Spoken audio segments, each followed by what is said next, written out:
History में पहली बार किसी स्पेसक्राफ्ट ने सूरज के एटमॉस्फेरिक के अंदर दाखिल होने की हिम्मत की है। पार्कर सोलर सोल्व का ये कारनामा हिस्ट्री में हमेशा याद रखा जाएगा, क्योंकि इतना ज्यादा गर्माइश ना ही कोई मेटल बर्दाश्त कर सकता है और ना ही कोई पत्थर। तो फिर सवाल उठता है कि आखिर पार्कर सोलर इतनी गर्माइश में मेल्ट क्यों नहीं होता। हजारों नहीं बल्कि लाखों डिग्री के टेम्परेचर में भी ये बिल्कुल परफेक्टली काम कैसे कर रहा है। रियलिटी फैक्ट्स में एक बार फिर से खुशामदीद। तो गाइस 1900 के स्टार्टिंग में साइंसदानों ने सूरज की रिसर्च के दौरान एक अजीबोगरीब फॉर्नामा नोटिस किया। वो सूरज से निकलने वाली लाइट की वेवलेंथ और उसके कलर की गर्माइश का अंदाजा लगा रहे थे। ये काम जमीन पर बैठ के ही स्पेक्ट्रोग्राफ की मदद से किया जा रहा था। आपको बताती चलूं कि लाइट का कलर और उसके वेवलेंथ का डायरेक्ट कनेक्शन उसके टेम्परेचर से होता है। जो नतीजा साइंसदानों के सामने आया उसने एक नई मिस्ट्री खड़ी कर दी, जिसको आज तक समझा नहीं जा सका। इन्होंने क्या देखा, सूरज की सतह यानी उसके सरफेस का टेम्परेचर 5500 डिग्री सेल्सियस है, जबकि उसकी सबसे ज्यादा आउटर मोस्फेरिक लेयर कोरोना का टेम्परेचर हैरत अंगेज तौर पर 5 लाख डिग्री सेल्सियस से भी ज्यादा है, यानी सूरज की सतह से कम 100 मीटर ज्यादा है। ये ऐसा ही है जैसे आग से दूर जाने पर हमें ज्यादा गर्मी महसूस होती है। ये एक बहुत ही अनोखा फोनोमा है, जिसको समझने के लिए साइंटिस्ट पिछले 100 साल से मेहनत कर रहे हैं। नॉर्मली ये लेयर सूरज के पीछे छुपी होती है। इसको देखना सिर्फ सोलर क्लिप के दौरान ही पॉसिबल होता है या फिर क्रोनोग्राफ सनशेड की मेहनत से। 1958 में नासा की स्टैब्लिशमेंट के बाद कई स्पेस मिशन का आगाज हुआ। एक के बाद एक सैटेलाइट और स्पेसक्राफ्ट ने पहली बार किसी स्पेस में कदम रखा, लेकिन सूरज के इस अनोखे फोनोमिया को समझने के लिए जरूरी था कि कोई ऐसा प्रोब बनाया जाए जो सूरज के कोरोना लेयर में जाकर देखे कि वहाँ ऐसा क्या चल रहा है। कि वो प्रोब 5 लाख डिग्री सेल्सियस की गर्माइश में भी सूरज से निकलने वाली रेस पर स्टडी कर सके। पर जाहिर है कि ये काम इतना आसानी से नहीं किया जा सकता, क्योंकि इसकी इतनी गर्माइश है कि जिसका अंदाजा लगाना भी काफी मुश्किल है। आयरन के टेम्परेचर का सेल्सियस 1500 डिग्री है, जबकि दुनिया के सबसे ज्यादा मेल्टर टंगस्टन है। इसका मेल्टिंग टेम्परेचर भी 3422 डिग्री सेल्सियस है, यानी सूरज की सतह ही दोनों मेल्स को फौरन से मेल्ट कर देगी। तो सोचो, कोरोना लेयर जहाँ 1 लाख डिग्री सेल्सियस की गर्माइश है, तो वहाँ इनका क्या हाल होगा। पार्कर सोलर प्रोब की ये डिजाइनिंग और एक डिवॉल्वमेंट तो मसला था ही, पर इसको सूरज तक पहुंचाना इससे भी बड़ा इशू था। सूरज जिसने हमारे सोलर प्लांट को आपस में बॉन्ड कर रखा है, उसके पास जाना भी बहुत मुश्किल है। सबसे पहले ये समझ लें, अगर किसी सैटेलाइट को अर्थ के ऑर्बिट से निकाल कर वापस अर्थ पर लाना हो तो उसकी स्पीड कम करनी पड़ती है, ताकि अर्थ की ग्रेविटी उस पर हावी ना हो सके और उसको अपनी तरफ अट्रैक्ट करे। इसी तरह अगर इसको अर्थ पर नहीं बल्कि किसी और प्लैनेट पर भेजना हो तो इसकी स्पीड बढ़ जाती है, ताकि वो अर्थ के ऑर्बिट से बाहर निकाल सके। सपोज करें, अगर मैच को किसी और प्लैनेट ग्राफ में भेजना हो तो पहले उसको रॉकेट की मदद से अर्थ के ऑर्बिट में लाया जाता है और उसके बाद सही टाइम से, सही एंगल से और सही स्पीड से उसको अर्थ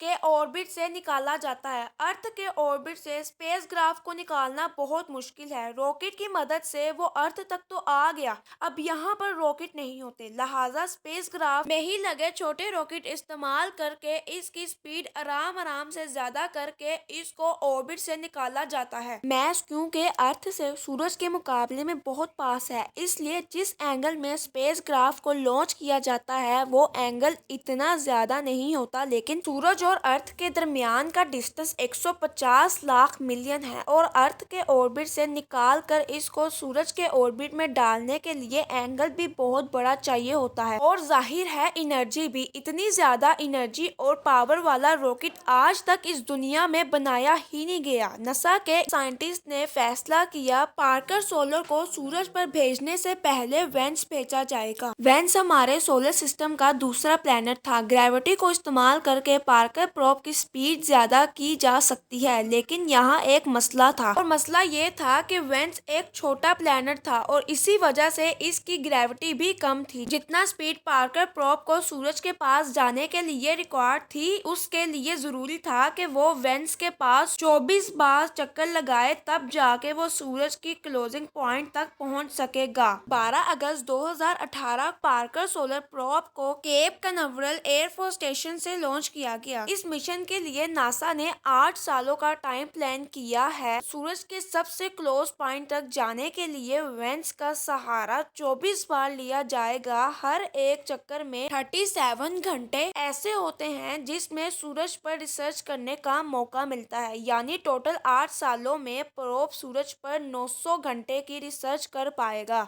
28 अप्रैल 2021 ये वो दिन था जिस दिन नासा ने कंफर्म किया कि पार्कर प्रोब अपने 8वें चक्कर सूरज के कोरोना लेयर में सक्सेसफुली दाखिल हो गया है। कोरोना सीरियसली सूरज की सतह से भी 100 टाइम्स ज्यादा गर्म होना वाकई एक हकीकत थी, जिसको पार्कर प्रोब ने भी वेरीफाई किया। लेकिन ऐसा क्यों है? कौन सी ऐसी ताकत है जो सीरियसली कोरोना लेयर को सूरज की सतह से भी ज्यादा गर्माइश कर सकती है? इस पर आज तक रिसर्च चल रही है। अब आ जाते हैं हम अपने मेन क्वेश्चन की तरफ कि आखिर इतनी गर्माइश में भी पार्कर सोलर मेल्ट क्यों नहीं हो रहा। पार्कर सोलर की जो साइड सूरज को फेस किए हुए हैं वहाँ हीट शीट लगाई गई है, जहाँ उसको कार्बन फॉर्म से बनाया गया है। ये कोई आम फॉर्म नहीं है, बल्कि इसको एक खास कंपनी ने सूरज को ऑब्जर्व करने के लिए डिजाइन किया गया है। ये फॉर्म अंदर से 97% खाली है, जो कि हीट शीट को और ज्यादा इफेक्टिव बनाता है। इसके अलावा इस पर कार्बन कार्बन की एक लेयर भी चढ़ाई गई है, जिसको ग्रेफाइट और रेसन को मिलाकर बनाया गया है। ये मिक्सचर हीट शीट की दोनों साइड पर लगाकर इसको सुपर शीट किया गया है, जिससे ये कार्बन की प्योर फॉर्म में बदल गया। और हम सब जानते हैं कि कार्बन की हीट कंडक्टिविटी बहुत अच्छी होती है, और आखिर में इस हीट शीट की वो साइड जो सूरज के ऊपर होती है उस पर व्हाइट सेरेमिक पेंट किया गया है, ताकि सूरज की रोशनी अंदर दाखिल होने से पहले ही रिफ्लेक्ट हो जाए। हीट शीट के अलावा पार्कर प्रोब का बकाया हिस्सा इस तरह डिजाइन किया गया है कि वो हमेशा हर वक्त इस शील्ड की परछाई में ही हो। पर इन सब चीजों के बाद फिर भी पार्कर सोलर प्रोब ज्यादा से ज्यादा 2500 डिग्री सेल्सियस गर्माइश बर्दाश्त कर सकता है, जबकि कोरोना का टेम्परेचर 5 लाख डिग्री सेल्सियस है। अब ये इतनी गर्माइश कैसे बर्दाश्त कर रहा है, ये समझना भी काफी आसान है। लॉ ऑफ थर्मोडायनामिक्स के मुताबिक भी हीट को ट्रांसफर होने के लिए भी कोई मीडियम चाहिए। जैसा कि गर्मियों में अर्थ पर हवा में मौजूद पार्टिकल्स और वेपर्स अपने अंदर गर्माइश लेकर चलते हैं, जिनकी वजह से हमें रात के वक्त भी गर्मी लगती है। अगर पार्टिकल्स कम होंगे तो हीट भी आराम से ट्रेवल नहीं कर पाएगी। जैसा कि उबलते हुए पानी में हाथ डालने से हमारा हाथ फौरन से जल जाता है, जबकि 300 डिग्री के ओवन में हाथ डालकर फौरन से निकालें तो शायद हमें पता भी ना चले। ये सिर्फ इस वजह से मुमकिन है क्योंकि पानी के मॉलिक्यूल्स हमसे टच होते हैं, जबकि ओवन के मॉलिक्यूल्स हमसे टच नहीं होते। एक्सपर्ट्स का कहना है कि पार्कर सोलर की हीट शीट पर 1200 डिग्री सेल्सियस है, जबकि उसके पिछले हिस्से में जहां सूरज की रोशनी नहीं लगती वहां टेम्परेचर माइनस में होता है, क्योंकि वहां कोई पार्टिकल्स नहीं होते जो हीट को ट्रांसफर कर सके। यही वजह है कि पार्कर सोलर प्रोब इतनी पास होने के बावजूद भी मेल्ट क्यों नहीं हो रहा।